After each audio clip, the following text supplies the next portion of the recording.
Lesson 187. I bless the world because I bless myself. No one can give unless he has. In fact, giving is proof of having. We have made this point before. What seems to make it hard to credit is not this. No one can doubt that you must first possess what you would give. It is the second phase on which the world and true perception differ. Having had and given, then the world asserts that you have lost what you possessed. The truth maintains that giving will increase what you possess. How is this possible?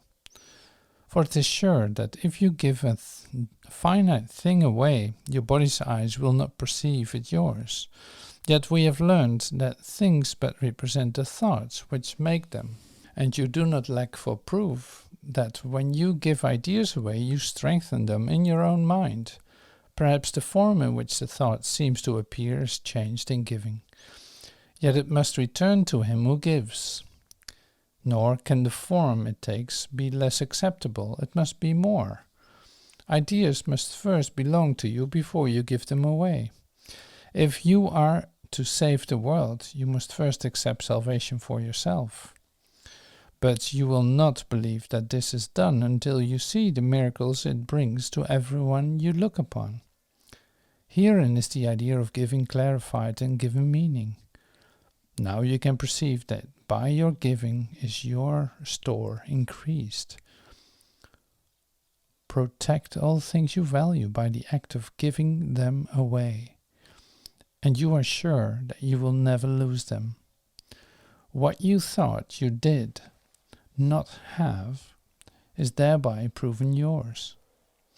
Yet value not its form, for this will change and grow unrecognizable in time, however much you try to keep it safe.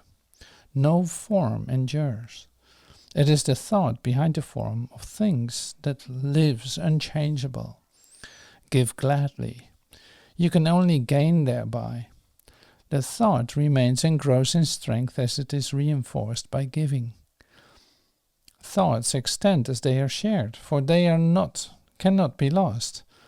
There is no giver and receiver in the sense the world conceives of them. There is a giver who retains, another who will give as well, and both must gain in this exchange.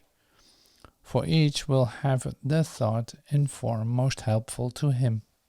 What he seems to lose is always something he will value less than what will surely be returned to him.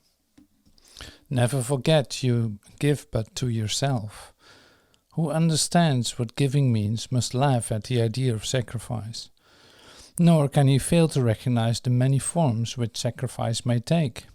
He laughs at pain and loss, at sickness and grief, at poverty, starvation, and at death. He recognizes sacrifice remains the one idea that stands behind them all, and in his gentle laughter are they healed. Illusion recognized must disappear. Accept not suffering, and you remove the thought of suffering. Your blessing lies on everyone who suffers, when you choose to see all suffering as what it is. The thought of sacrifice gives rise to all the forms that suffering appears to take, and sacrifice is an idea so mad that sanity dismisses it at once. Never believe that you can sacrifice. There is no place for sacrifice in what has any value. If the thought occurs, its very presence proves that error has risen, and correction must be made. Your blessing will correct it. Given first to you, it now is yours to give as well. No form of sacrifice and suffering can long endure before the face of one who has forgiven and has blessed himself. The lilies that your brother offers, you are laid upon your altar, with the ones you offer him beside them. Who could fear to look upon such loveliness? The great illusion of the fear of God diminishes to nothingness before the purity that you will look on here. Be not afraid to look. The blessedness you will behold will take away all thought of form, and leave instead a perfect gift forever there, forever to increase, forever yours, forever given away. Now are we one in thought, for fear is gone, and here, before the altar to one God, one Father, one Creator, and one thought, we stand together as one Son of God, not separate from Him who is our source, not distant from one brother who is part of our one self, whose innocence has joined us all as one. We stand in blessedness and give as we received. The name of God is on our lips, and as we look within, we see the purity of heaven shine in our reflection of our Father's love. Now are we blessed, and now we bless the world. What we have looked upon we would extend, for we would see it everywhere. We would behold it shining with the grace of God in everyone.